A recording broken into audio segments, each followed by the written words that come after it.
Tan হাজির হয়ে গেছি একটা নিরামিষ চকলেটের টুটের কেক নিয়ে। তো বন্ধুরা দেখো, আমি কিন্তু শুরু করে দিয়েছি। এটা একটা অর্ডারের কেক ছিল। তো প্রথমে আমি এর মধ্যে নিয়ে নিয়েছি লিকুইড মিল্ক, চিনি আর তেল দিয়ে ভালোভাবে মিক্স করে তার মধ্যে আমি চকলেট এসেন্স দিয়ে ভালোভাবে মিশিয়ে নিয়েছি। আর এদিকে এখানে রাখা আছে ময়দা, বেকিং পাউডার, কোকো পাউডার আর রয়েছে পাউডার মিল্ক। ভালোভাবে এটাকে চেলে নিয়ে তারপরে এই লিকুইডটার মধ্যে দিয়ে ভালোভাবে মিক্স করে কেক টিনের মধ্যে দিয়ে ওভেনের মধ্যে দিয়ে দিলাম টাইম অনুযায়ী।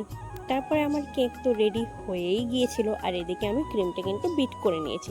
প্রত্যেকবার একই জিনিস দেখাচ্ছিলাম না, তাই জন্য আমি কেকটাকে কিন্তু ক্রাম কোট করে ফ্রিজের মধ্যে রেখেই দিয়েছিলাম। যেহেতু 2 টিয়ার কেক, তাই জন্য দুটো কিন্তু আলাদাভাবে প্রথমে করে নিয়েছি। তারপরে আমি কেকটাকে বসিয়ে দিয়েছিলাম দুটো লেয়ারে। এই সময়টা খুব সাবধানে করতে হয়, কারণ আঁকামাকাভাবে বসলে তখন দেখতেও খুব একটা ভালো লাগে না। তারপরে এটা আমি ডেকোরেশন করেছি অনেক চকলেট দিয়ে। আর আমার ডেকোরেশনটা কেমন হয়েছে অবশ্যই তোমরা কমেন্ট করে জানিও।